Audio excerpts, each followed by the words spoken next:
Some connections happen so naturally and intensely that it's hard to believe they're mere coincidence. Sometimes when we meet someone, we feel there's something special about them, as if everything around us is aligning to make that encounter possible. When the universe intends for two people to be together, certain signs start to appear. They aren't always obvious, but they are real. Unexpected meetings, conversations that touch us deeply, paths that cross at just the right moment. This video invites us to reflect on these encounters that seem to be guided by something greater. Drawing on the ideas of Carl Jung, we'll explore how the unconscious, archetypes, and the movements of the soul bring us closer to people with whom we share a genuine bond. If you believe that some encounters have a purpose, comment below. I am open to the universe's signs. For Carl Jung, nothing we experience is entirely by chance. The most significant relationships, especially those that seem destined, are often connected to deep dynamics within our unconscious. Jung believed that the collective unconscious, a sort of universal memory shared by all of us, can strongly influence the choices we make and the encounters we have. When we feel that the universe wants us to be with someone, we are actually sensing a harmony between what happens outside and what exists within us. This kind of connection is usually linked to the process of individuation, the path of self-discovery, and the integration of all parts of who we are. Along this journey, we project aspects of ourselves onto the other person, what Jung called projection. In many relationships, we are not just getting to know the other person, we are also seeing ourselves through them. The shadow, representing everything we hide from ourselves, also appears in deep bonds. Sometimes meeting someone stirs intense emotions precisely because it touches on wounds or potentials that haven't yet been integrated. Additionally, Jung spoke about the animus and anima, the masculine and feminine aspects within every person. When the universe seems to unite us with someone, it is often because that person activates a forgotten part of us, opening a path to healing or a new possibility of being. Thus, destiny can be understood as an inner calling, reflected in external encounters. The universe does collaborate, but it moves according to the journey of the soul. When two people meet unexpectedly, under seemingly unlikely circumstances, there is often a sense that the universe is trying to tell us something. Carl Jung referred to this phenomenon as synchronicity, a meaningful coincidence between events that are not directly causally related, but are connected by a deeper sense. When applied to relationships, synchronicity helps us realize that something greater is guiding these encounters, something that goes beyond logic and rational explanations. Imagine thinking intently about someone, only to receive a message from them shortly afterward, or consider two people from different cities meeting in a distant place, as if their paths were meant to cross there. For Jung, these events aren't just chance. They are manifestations of the collective unconscious communicating with our external reality. These occurrences invite us to pay closer attention to what is being revealed.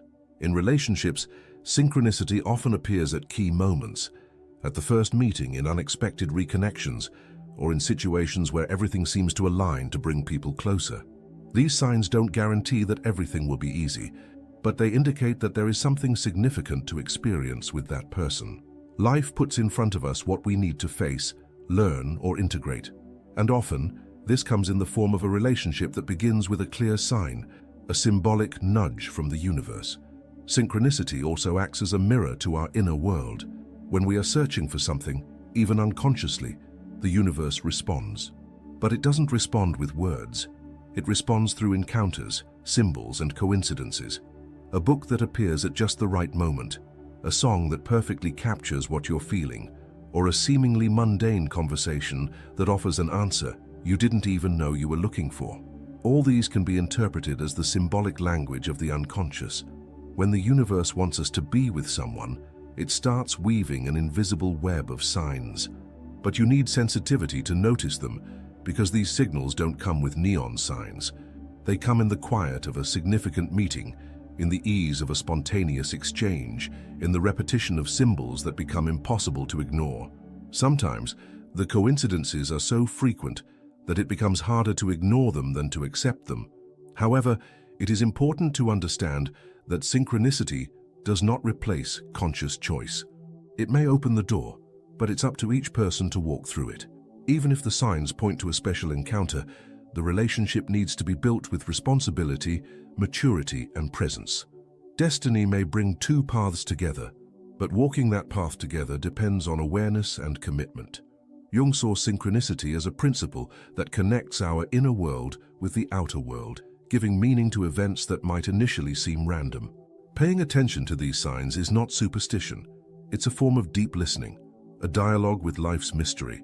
And when it comes to love, being open to this kind of listening can reveal much more than what meets the eye. When something inside you aligns with the flow of life, what once seemed unlikely becomes possible. And if the universe truly wants two people to be together, it ensures that the right encounters occur at the right moments.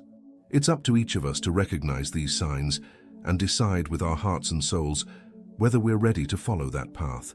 When we fall in love or feel deeply attracted to someone, we don't always see the person as they truly are. Often, what we see in the other is a part of ourselves, a quality we admire, a desire we haven't acknowledged, or even an unhealed wound. This phenomenon is known in Jungian psychology as projection. Jung believed that we project onto others what is still unconscious within us, both light and shadow, both what we idealize and what we reject. In the context of relationships, projection can be charming at first. We believe that the other person embodies everything we've ever sought: sensitivity, strength, freedom, protectiveness, mystery. But over time, we begin to see that this image does not match reality. This doesn't mean that the love isn't genuine, but rather that we are being called to see beyond the fantasy, to realize that this idealization was partly a reflection of our own inner world. This dynamic is common in encounters that seem guided by the universe. There is such an intense symbolic force in these bonds that it's easy to confuse the real person with the image we create of them. Jung said that every projection is an opportunity for growth, as it clearly shows us what we still need to integrate within ourselves. The other becomes a mirror, not only of our dreams, but also of our fears, insecurities, and undeveloped aspects of our personality. When we meet someone who activates deep parts of our being, it is common for intense feelings to arise. Sometimes the enchantment is accompanied by pain because the other person touches on old wounds or stirs internal conflicts. The truth is that many relationships serve as spaces for healing, and for that to happen, we need to be willing to honestly examine what is being projected. What is it about this person that enchants me so much? What deeply bothers me? What does this relationship awaken in me that I usually don't feel in other situations? These questions help bring awareness to the process. Over time, we begin to realize that not everything we see in the other truly belongs to them. Much of it is our own projection. Anger, jealousy, admiration, dependency, the fear of loss, the sense of completeness. All these are clues to what is still being processed within us. And the more aware we are, the more freedom we gain to build an authentic relationship without masks or idealizations. There is also what Jung called complexes, emotional cores formed from significant experiences, especially in childhood. Many of our relationships activate these complexes. For example, a person might be drawn to someone who unconsciously represents a parental figure. This explains why certain relationships tend to repeat old patterns, even when we try to do things differently. But it isn't about avoiding projections. They are inevitable, especially in love. The key is to recognize them and use them as tools for self-knowledge. When we manage to see the other as they truly are, without imposing our internal expectations or frustrations onto them, we create space for a genuine encounter where two whole beings relate, not just two idealized images. This process requires courage, but it also brings profound liberation. We stop expecting the other to save, complete, or heal us, and we take responsibility for our own journey. Love then stops being a search for something missing and becomes an expression of what already overflows within us. So when the universe brings someone into our lives and we feel that there's something special about them, it's important to observe what this relationship awakens within us. Perhaps it's showing us something we need to see. Maybe it's a clear mirror, revealing both the beauty and the shadows we have yet to acknowledge. And in that process, we have the chance to grow, to heal, and to become more whole, both with the other and on our own. When we talk about encounters that seem destined, we often imagine something light, beautiful, almost magical. But the truth is, the most profound, transformative relationships are not always easy. They confront us, challenge us, and often force us to face parts of ourselves that we'd rather keep hidden. These parts are what Jung called the shadow, everything we deny, repress, or simply fail to see in ourselves. The shadow isn't just made up of negative traits like anger, jealousy, or pride. It can also contain forgotten potentials, undeveloped talents, repressed desires. When someone enters our life so intensely, as if brought by destiny, it is very common for that person to activate our shadow, and this can manifest both as enchantment and conflict. Destined relationships are not necessarily meant to complete us, but to reveal us. They act as a mirror that illuminates what is hidden in our unconscious. That's why, in many cases, the stronger the bond, the more intense the emotional reaction. Insecurities, the fear of abandonment, control, and the need for approval often arise. The other becomes the stage on which the internal battle between who we are and who we have yet to discover unfolds. This dynamic is deeply uncomfortable, yet incredibly fertile. The presence of the shadow in romantic encounters can be painful, but it is also a major opportunity for growth. Jung asserted that no one becomes enlightened by merely imagining figures of light. Rather, one becomes enlightened by making the inner darkness conscious. And relationships are among the most powerful contexts for that process. When the universe brings someone into our life in a significant way, that encounter can serve as a catalyst. The person who appears may bring to the surface parts of us that were dormant, including both our most beautiful qualities and what we have long avoided facing. A call emerges to look inward, understand our triggers, recognize our patterns, and embrace our shadow. By doing so, we become more whole, and thus more capable of truly loving. It's important to remember that we're not talking about toxic or destructive relationships. The presence of the shadow doesn't justify abuse or prolonged suffering. What this means is that even in healthy relationships, discomfort can arise as part of the transformation process. Often, the most challenging relationships are those that push us toward deeper self-awareness. Many couples with intense stories recount moments when they nearly gave up, when they were confronted with old pains or reactions they didn't understand. In those moments, becoming aware of the shadow can make all the difference. Instead of projecting blame onto the other or running from the relationship, one can ask, what is this showing me about myself? That simple shift in perspective can turn conflict into an opportunity for healing. Jung also said that integrating the shadow is essential for individuation, the process of becoming who we truly are.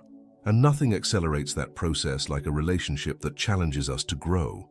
That's why destined encounters are not necessarily the easiest. They are often the truest. Recognizing the shadow does not mean living in conflict, but rather becoming more aware and free. The more we know our hidden parts, the less we depend on others to fill voids or validate our identity. And thus we can build more mature bonds, where love is a conscious choice rather than disguised neediness. When the universe brings someone into our life who awakens both light and shadow, it is a sign that a deep call for transformation is at work. It's an invitation to set aside the illusion of perfect love and dive into real love, one that welcomes, reveals, and transforms. Carl Jung saw relationships not merely as a bond between two people, but as a powerful pathway for the development of the soul. For him, the deepest connections are opportunities to advance in the individuation process, becoming who we really are, not by repeating patterns, but by integrating all the parts of our inner totality. And the most significant relationships, those that the universe seems to place in our path, often play that transformative role. Being with someone, especially in an intense emotional bond, is like walking with a mirror beside you. The other person clearly shows us who we are, where our lights and shadows lie, and where we still need to grow. Instead of looking to the other for a solution to our voids, we are invited to look within and take responsibility for our own process. It isn't easy, but it is profoundly liberating. Individuation involves recognizing, embracing, and integrating the opposites within us: reason and emotion, strength and fragility, action and receptivity, masculine and feminine. It is precisely in relationships that these aspects manifest with the greatest intensity. When we are with someone who both challenges and accepts us, who reflects us back and also confronts us, we have the chance to integrate polarities that we might never notice on our own. Jung also spoke about the importance of integrating the animus and the anima, the masculine and feminine aspects present in all people. According to him, men internally carry the image of the woman, anima, and women carry the image of the man, animus, both formed from personal, cultural, and unconscious experiences. In relationships, we often project these images onto our partner, which can create enchantment, frustration, or confusion. But when we recognize that these qualities also reside within us, we take a fundamental step in the individuation process. Relationships are not just emotional or affective experiences, they are symbolic processes, rituals of transformation. What the other awakens in us, love, fear, the desire to escape, the wish to stay, are all expressions of internal parts coming to light. The more aware we are of this, the more we can transform the relationship into a journey of self-discovery. That's why many encounters considered destined provoke such profound changes. They aren't there just to provide company or pleasure, but to confront us with the essential questions of our soul. These are bonds that shake us out of autopilot, break down our defenses, and lead us to revisit old pains while also discovering forgotten strengths. On the path of individuation, it isn't about eliminating conflicts, but about learning from them. Every disagreement can reveal a part of ourselves that is not yet integrated. Every loving gesture can express our capacity to welcome, care, and commit with maturity. And over time, what began as mere desire or enchantment transforms into conscious presence. Integration also happens when we stop expecting the other to complete us and start seeing them as a companion on our journey, someone who walks beside us but also has their own path, challenges, and pace. At that point, love stops being fusion and becomes communion, two distinct individuals meeting without losing themselves. The universe, by uniting us with someone so profoundly, offers us more than just a relationship. It offers us a mirror of the soul. And in front of that mirror, we have the choice to deny what we see or to accept the invitation to transform. It is this movement of looking inward, growing together, and integrating what was once separate that turns a relationship into a true path of individuation.